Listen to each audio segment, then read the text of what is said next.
Hola, buenas tardes, ¿cómo están? Bienvenidos a Café, Notas y Conversaciones. Hoy vamos a tener una súper conversación. Ya sé que siempre les digo que vamos a tener una súper conversación, pero realmente es que así han sido las que hemos tenido. Y esta es especial desde el punto de vista de que nuestro invitado del día de hoy, Pedro de Isla, me confirmó que nos iba a acompañar desde la semana pasada y había estado esperando con ansia que llegara ya este día finalmente. Pedro, muchas gracias por acompañarnos y por estar aquí el día de hoy en Café, Notas y Conversaciones, que nuevamente cambiamos el café por una cosa más refrescante para estos calores. Sí, sí, sí, hoy estuvo bastante caliente el día. Gracias por estar aquí, Pedro. Pedro es un escritor regiomontano aclamado, famoso y que se ha especializado en temas locales.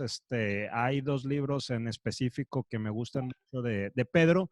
Uno de ellos es Los andamiajes del miedo y el otro es el que vamos a hablar el día de hoy, Tuyo es el reino, que es este que tengo por aquí que les muestro, que es escrito por el multipremiado Pedro de Isla, quien logra rasgar el nervio central de aquel persistente debate neolonés.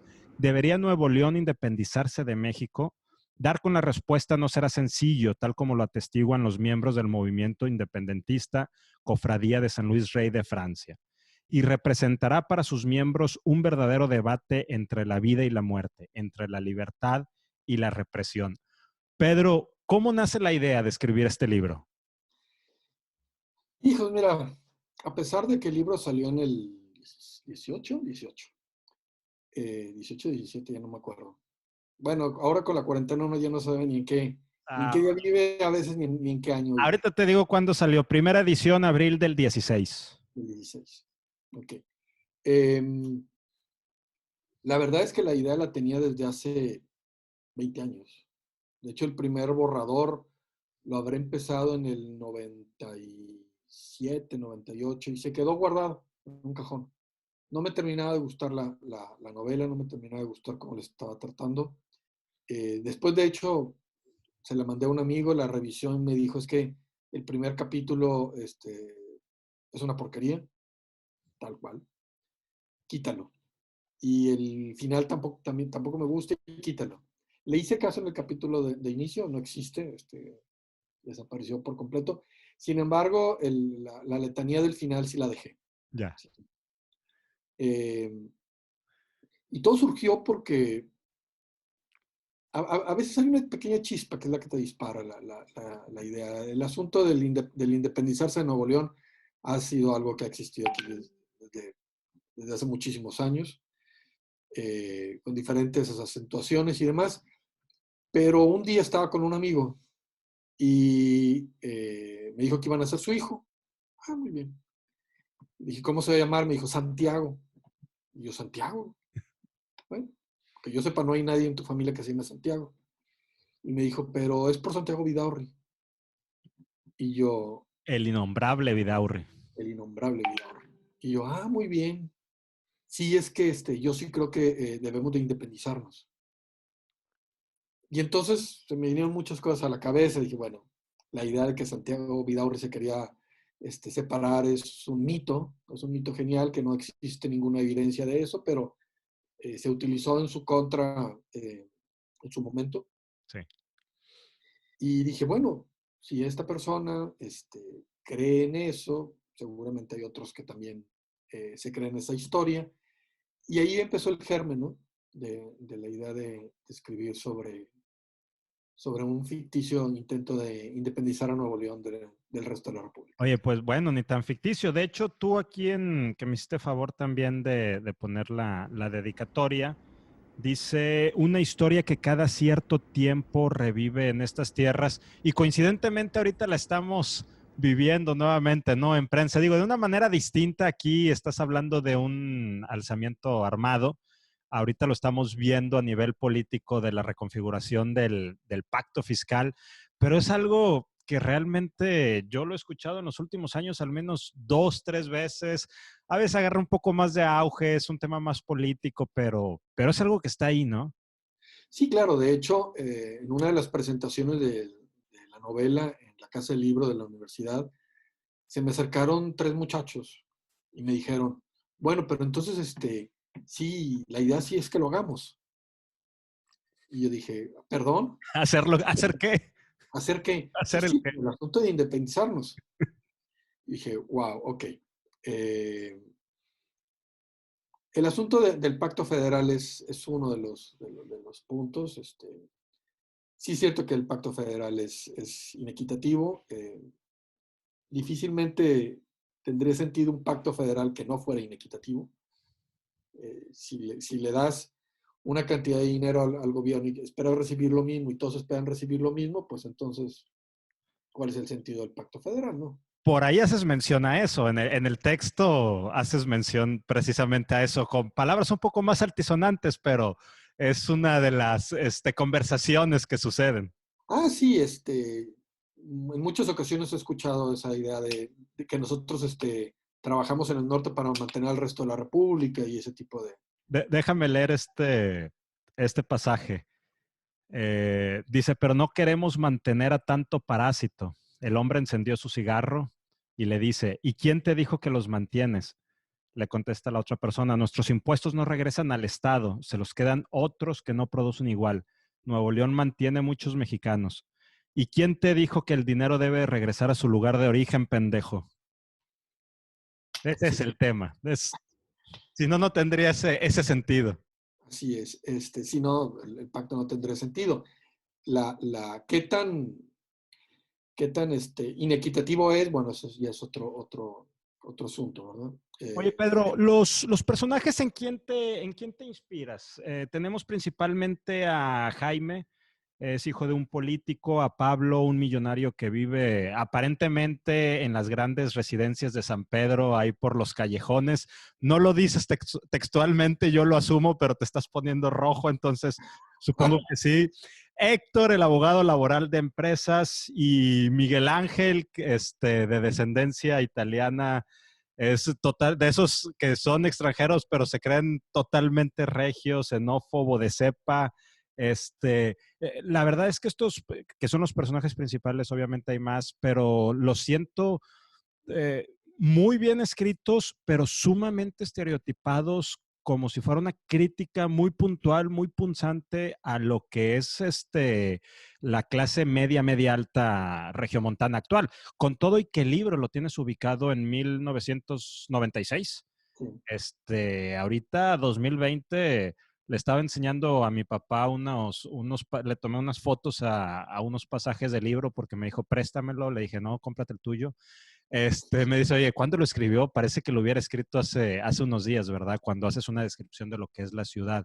Entonces, ¿qué onda con los personajes? ¿En qué te inspiraste? ¿Por qué tan estereotipados? ¿Es una crítica? ¿Qué estás ahí reflejando? Sí, mira, sí es una crítica, obviamente.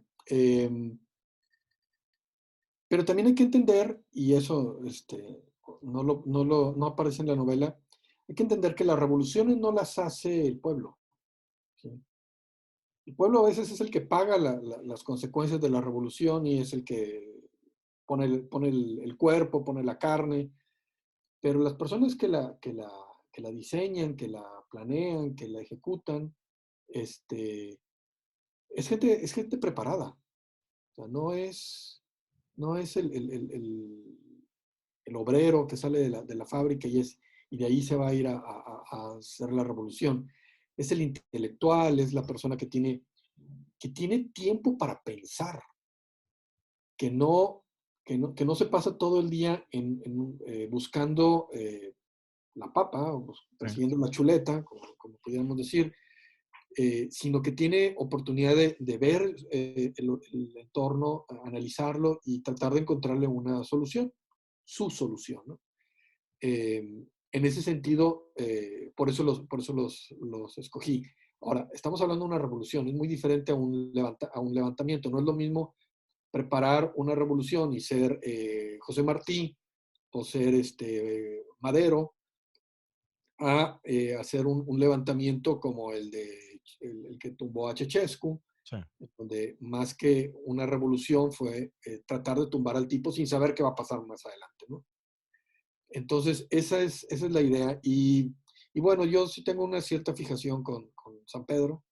Eh, es un espacio muy sui generis que da para muchas historias. Bueno, de hecho, la novela del crimen de las Milet también tiene que ver mucho Los andamiajes del miedo. los andamiajes del miedo, tiene mucho que ver con San Pedro. Sí. De hecho, en el libro hasta propones una forma de gobierno. No sé si realmente fue una idea del personaje o es una idea de Pedro basado en la ilustración, la ciencia, la tecnología, personas capaces. ¿De dónde te sale esa idea también de hasta proponer? Lo que me gustó mucho del libro es que no solo es la historia o el cuento de un levantamiento armado, de una revolución, sino también hay por ahí un par de críticas fuertes, como lo que estamos diciendo, a la ciudad y a la sociedad regiomontana, pero también propuestas de gobierno. ¿De dónde sale esa idea? ¿Es tuya esa idea? No, eso es una idea muy vieja, es la idea de la aristocracia, ¿no? O sea, es el gobierno de la gente preparada, ¿sí? Eh, y si hay una crítica a eso, de hecho ahorita me viene luego a la mente un capítulo de Los Simpson, en donde los cerebritos son los que tratan de organizar la ciudad y bueno, pasa lo que pasa. El que haya visto el capítulo de Los Simpson me entenderá.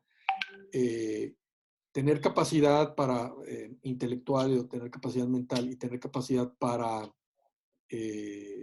gobernar son dos cosas totalmente diferentes. Ya. Por qué nunca han triunfado estas iniciativas? De hecho, ahí en la narrativa del libro tú mencionas que, o sea, es una crítica al regiomontano que dice que solo obedece órdenes y está acostumbrado a trabajar en una gran empresa, cobrar su sueldo cada 15 días y esperar que se complete un año más para pedir las vacaciones que les otorga la ley, para olvidarse que viven en una ciudad fea y sin chiste.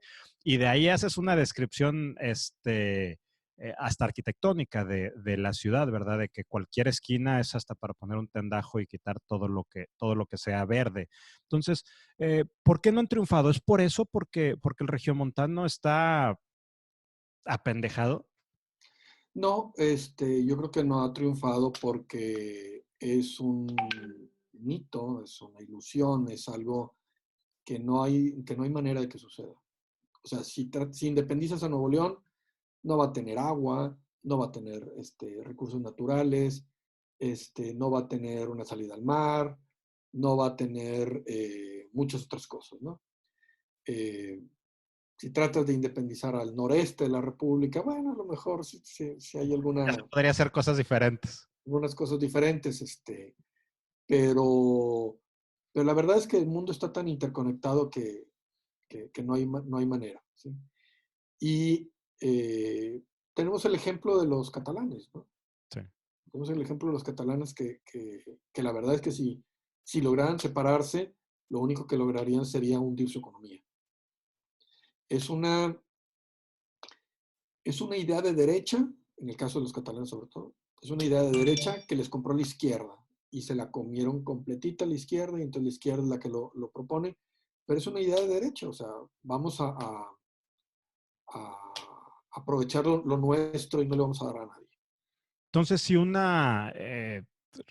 levantamiento de este tipo, si Héctor, Jaime, Pablo y Miguel Ángel hubieran triunfado en el 96, ese hubiera sido el fin, un fin económico triste, un hundir a un Estado por un sueño de derecha.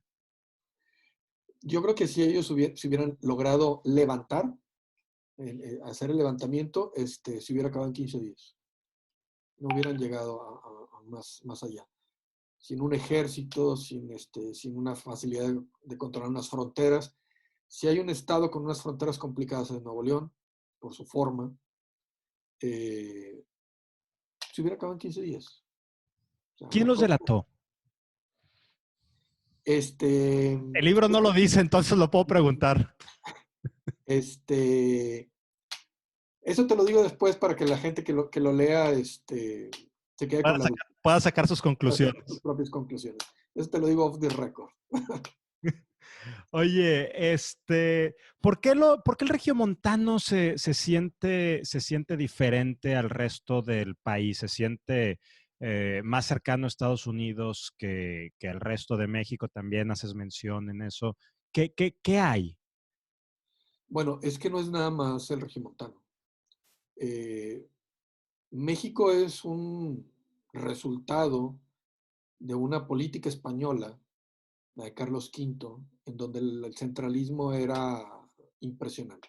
¿Sí? Y también entiendo que era la manera de poder controlar un imperio del tamaño que tenía, ¿no? O sea, iba desde las Filipinas hasta las Filipinas, le daba la vuelta al mundo. Eh, pero se volvió un sistema muy centralizado. De hecho, estaba escuchando hace poco una entrevista, 1805, 1800 más o menos. México tenía 7 millones de habitantes y 5 millones vivían entre el Valle de México y el Bajío, nada más. Ya. En parte porque las playas mexicanas eran especiales para el paludismo, muy buenas para eso. Acapulco era un pueblo. Oaxaca, alguien vivía en el Valle de Oaxaca y para de contar, no había mucho más. Eh, y arriba de San Luis Potosí no existía nada.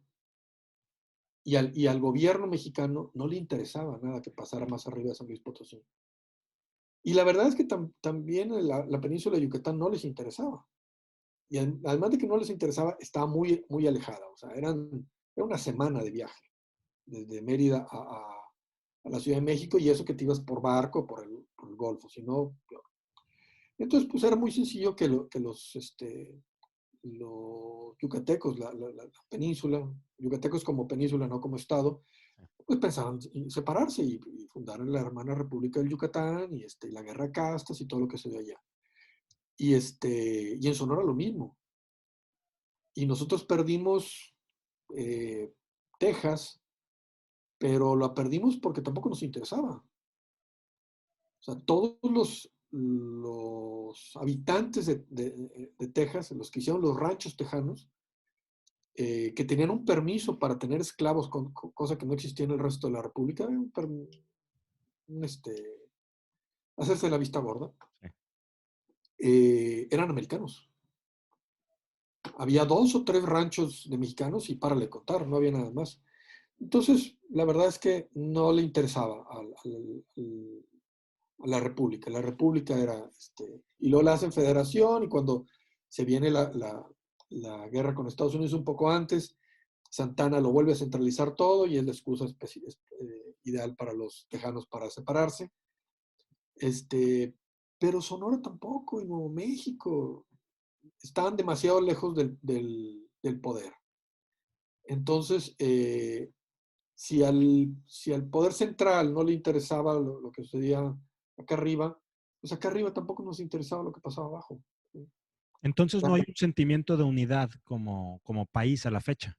No, en esa época no existía. De hecho, decía, porque ya falleció don Israel Cavazos, que el primer momento en el que se siente la unidad de México es con la intervención norteamericana. Hasta Ya. antes de eso, era un pleito entre todos y agárrense y a mí me interesa hacer mi propio negocio en algunas partes del país, eran caciques, era lo que existía. Eh, la intervención norteamericana es el primer momento en el cual se puede hablar de un, de un intento de entender a un país. Y luego se viene la parte de la intervención francesa, que es la consolidación de México como un país.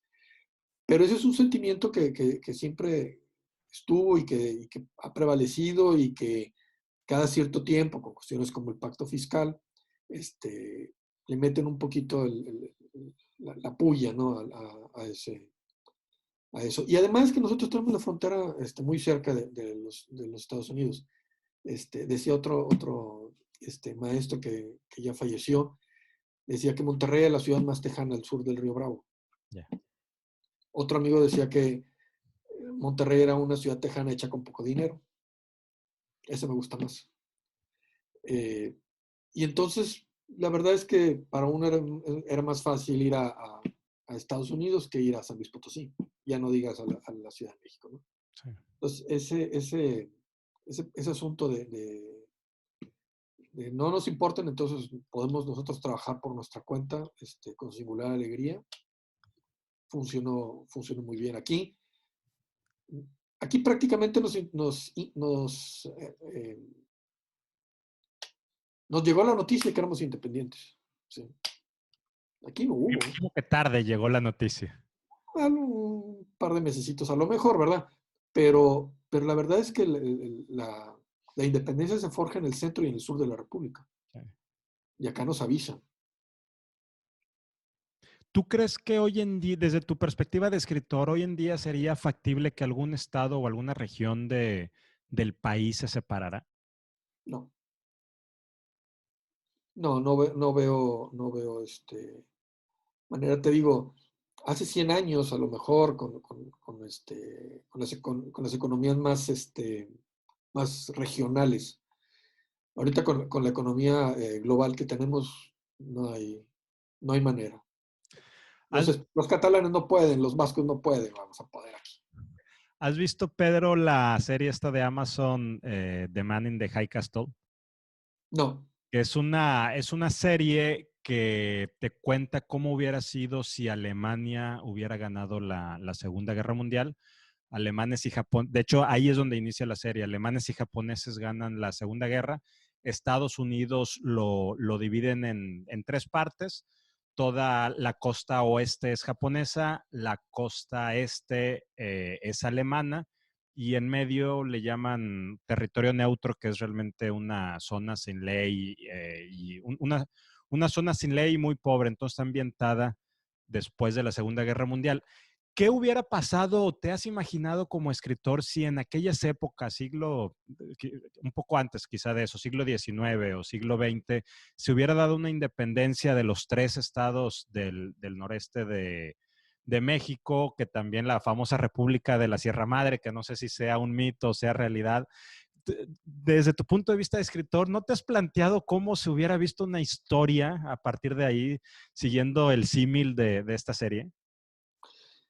lo que sucede es que,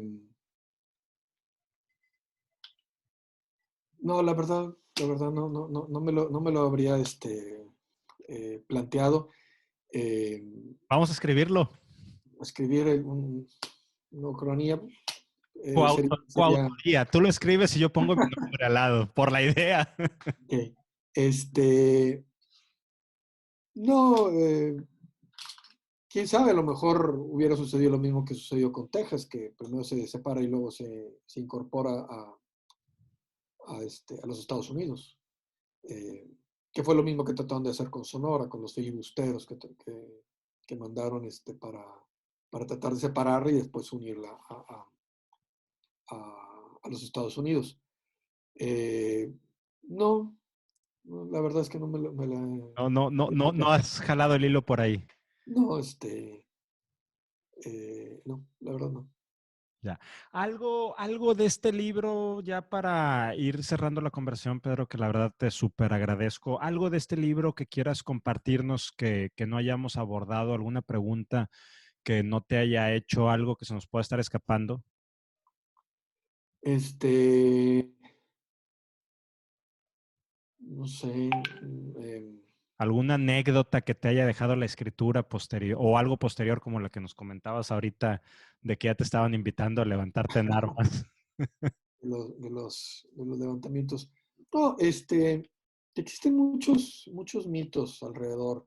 Incluso el mito de la ciudad fundada en un valle arenoso, en donde todos han tenido que hacerse a golpe de martillo y de sudor y que la misma naturaleza no nos ha ayudado y todo ese tipo de cosas, que además son un mito genial. O sea, tú no fundas una ciudad 3 veces en un lugar inhóspito. O sea, no hay una lógica. Tú no vienes de Saltillo y fundas un Saltillo que era un lugar con muchas facilidades. Tú no te vienes aquí a fundar un lugar y te lo tumban y lo vuelves a hacer y te lo tumban y lo vuelves a hacer. ¿Sí? Tú no haces una ciudad industrial en un lugar en donde no hay agua. Sí. Tú no haces tenerías, tú no haces cervecerías, vidrieras, cementeras, en un lugar en donde no hay agua. ¿Sí? Aquí hemos tenido siempre mucha agua. Esa es una de las razones por las cuales se funda Monterrey. Nos han vendido la historia de que aquí no hay. Agárrate por la carretera nacional, agárrate rumbo a Ciudad Victoria. Eso es lo que había aquí. ¿Sí? Es el Canadá. No hay una nogalera, no se da en un lugar en donde no hay agua. Sí. Así de sencillo.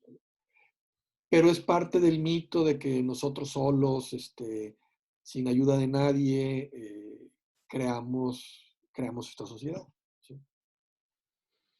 Que además ese es otro, el otro mito que yo agregaría, que es, ¿realmente somos de aquí? O sea, de los... Tú sí, yo no. Yo no soy de aquí. O No sea, eres- yo nací aquí. Mi papá es de aquí. Mi Sí. mamá es de Saltillo. ¿Sí? ¿De dónde Entonces, te consideras?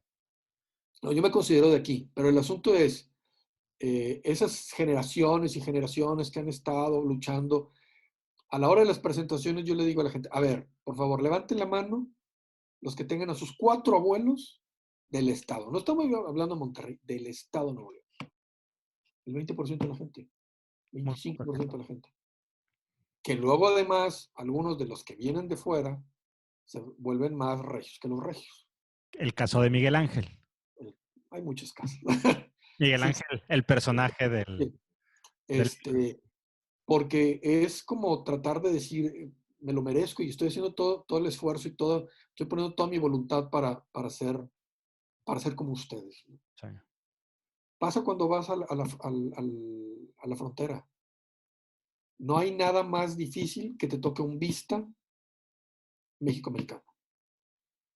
Son los que te tratan peor. ¿Sí? Ella está del otro lado y no quiere que los demás se vengan. Mucha de la gente que llega aquí ya se siente regiomontana y no quiere que los demás vengan. Ya. Entonces, creo que esos dos mitos han ayudado mucho a crear el regiomontano. Pedro, ¿estás escribiendo ahorita alguna novela? ¿Alguna novela acerca del Estado? ¿Alguna novela en general? Sí, sí, ¿Qué estás estoy escribiendo? Pues, trabajando con una novela histórica eh, del segundo momento más importante que ha tenido la ciudad desde su fundación. ya. Es nuevamente una historia local, Es una regiomontana. historia local. Sí. ¿Para cuándo la podremos estar leyendo? Pues yo espero a finales del próximo año. Espero. Finales del 2021. Así es. Excelente. Bueno, te invitaremos para que hagamos la presentación oficial Claro, también aquí en Human Leader. claro, claro. Pedro, muchas gracias por acompañarnos el día de hoy. La verdad, muy agradecido. ¿Dónde podemos encontrar el libro? ¿Lo podemos encontrar en línea ahorita que está medio complejo salir por tema de COVID? No sé si está en línea. Está en la librería de Conarte. Eh, Está en la librería de la Casa del Libro de la Universidad. Y ahorita están abiertas. No creo, la verdad. No he salido mucho.